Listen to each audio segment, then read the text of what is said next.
என் நெஞ்சில் குடியிருக்கும்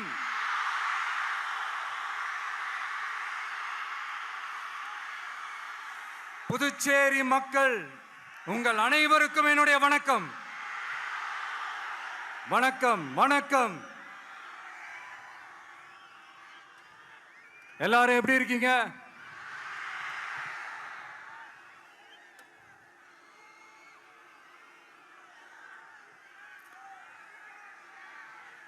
இந்த ஒன்றிய அரசுக்கு தான்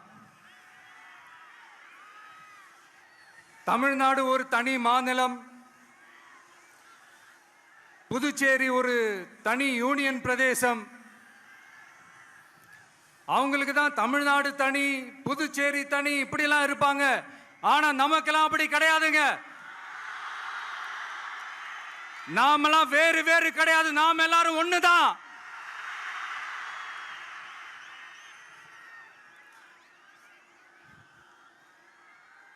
தமிழ்நாடும் புதுச்சேரியும் தனித்தனியாக இருந்தாலும் நாம் எல்லாரும் ஒண்ணுதான். நாம் எல்லாரும் சொந்தம் தான்.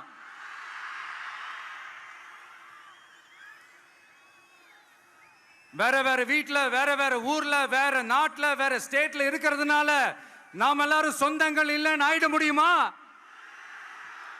அது எப்படி முடியும்? இப்ப பாத்தீங்களா, ஒருத்தருக்கு ஒருத்தர் பார்த்துக்கும் போது அந்த பாச உணர்வு, அதுதாங்க, அது மட்டும்தான். அது இருந்துட்டாலே போதும், வேற எதுவுமே தேவையில்லை.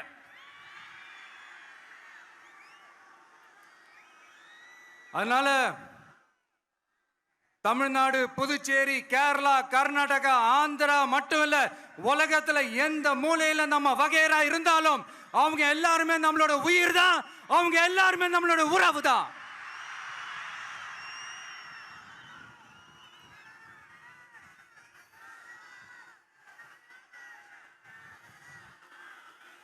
புதுச்சேரினாலே உடனே ஞாபகத்துக்கு வர்றது மணக்குள விநாயகர், அரவிந்தர் ஆசிரமம், வில்லியனூர் மாதான் சொல்லி இவங்க எல்லாரும் ஞாபகத்தில் வருவாங்க. அது மட்டும் இல்ல, மகாகவி பாரதியார் அவர்கள் இருந்த மண், பாவேந்தர் பாரதிதாசன் அவர்கள் பிறந்த மண். அது மாதிரி இன்னும் சிறப்புகளை அடுக்கிக்கிட்டே போலாம். ஆனா அரசியல்னு வந்துட்டா ஒரு முக்கியமான விஷயத்தை பத்தி நம்ம சொல்லி ஆகணும். 1977ல புரட்சி தலைவர் எம்ஜிஆர் அவர்கள் தமிழ்நாட்டில் ஆட்சி அமைச்சாங்க. ஆனா அதுக்கு முன்னாடியே 1974லயே இங்க புதுச்சேரியில அவங்களோட ஆட்சி அமைஞ்சது. அதனாலதான் அப்பவே சொன்னாங்க, நமக்காக வந்தவர் எம்ஜிஆர், அவரை தமிழ்நாட்டில் மிஸ் பண்ணிடாதீங்கன்னு நமக்கு அலர்ட் பண்ணதே புதுச்சேரி தான். அப்படிப்பட்ட புதுச்சேரியை நம்மளால மறக்க முடியுமா? அது மட்டும் இல்ல, இங்க இருக்கிற மக்கள் தமிழ்நாடு மாதிரியே புதுச்சேரி மக்களும் என்ன கிட்டத்தட்ட ஒரு 30 வருஷமா என்ன தாங்கி பிடிச்சுக்கிட்டு இருக்கிறீங்க.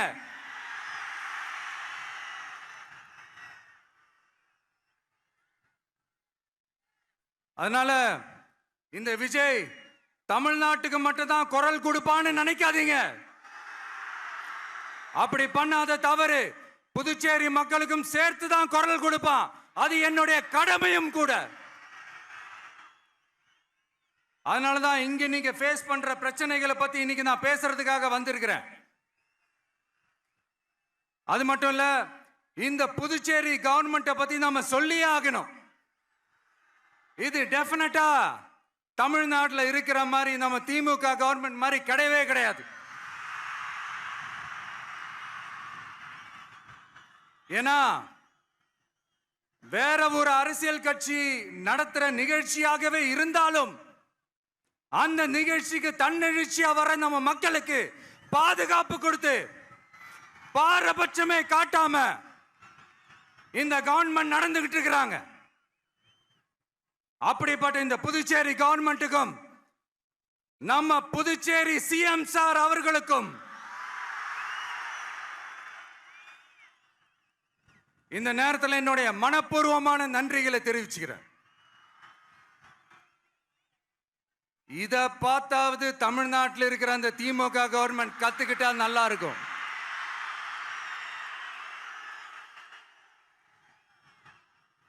ஆனா அவங்க கத்துக்க மாட்டாங்க. பரவாயில்ல, வரப்போற எலெக்ஷன்ல 100% கத்துக்குவாங்க.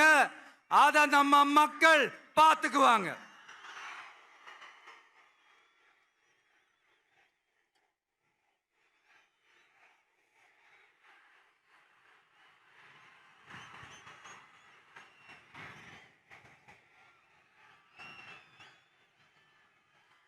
புதுச்சேரியில் இருக்கிற கவர்மெண்டோட கூட்டணி ஆட்சியில இருந்தாலும் புதுச்சேரிய ஒன்றிய அரசு எதிலையுமே கண்டுக்கல என்றது புதுச்சேரி மக்களான உங்களுக்கு நல்லாவே தெரியும்.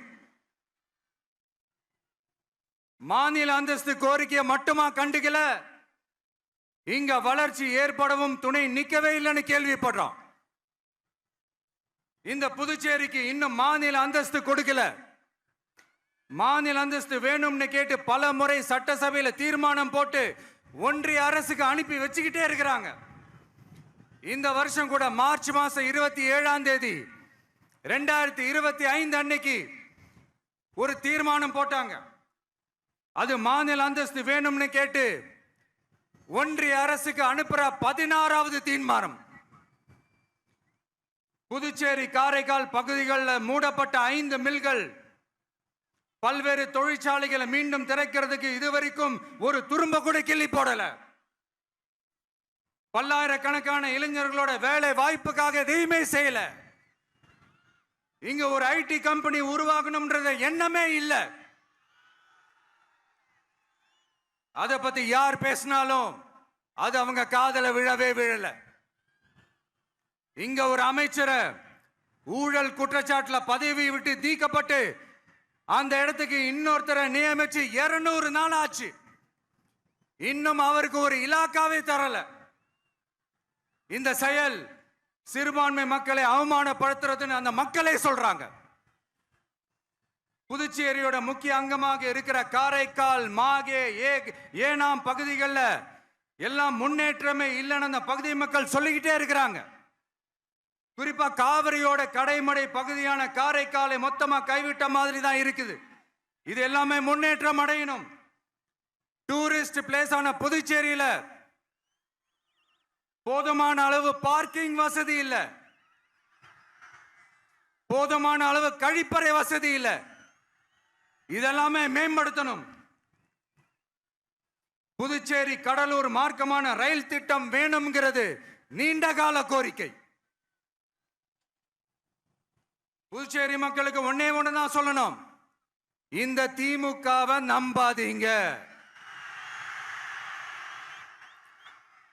அவங்களுக்கு உங்களை நம்ப வச்சு ஏமாத்துறது தான் அவங்க வேலையே.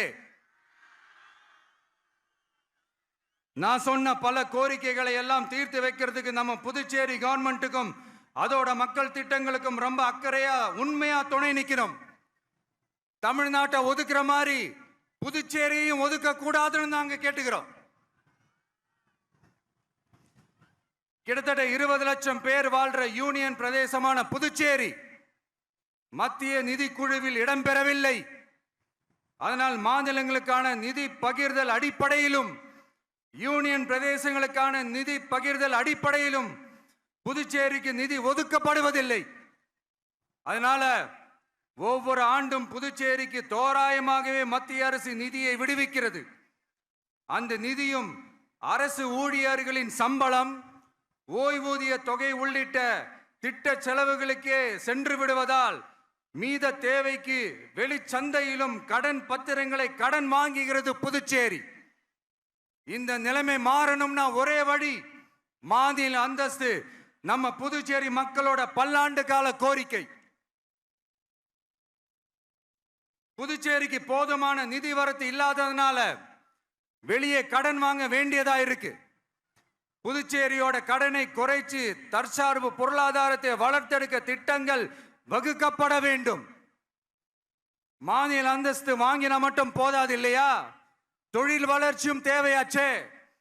புதுச்சேரி தென்னிந்தியாவின் முன்னணி இண்டஸ்ட்ரியல் ஹப்பாக மாற்ற எல்லா முயற்சிகளும் எடுக்க வேண்டும். இந்திய அளவில் ரேஷன் கடைகளே இல்லாத மாநிலம் புதுச்சேரி தான்.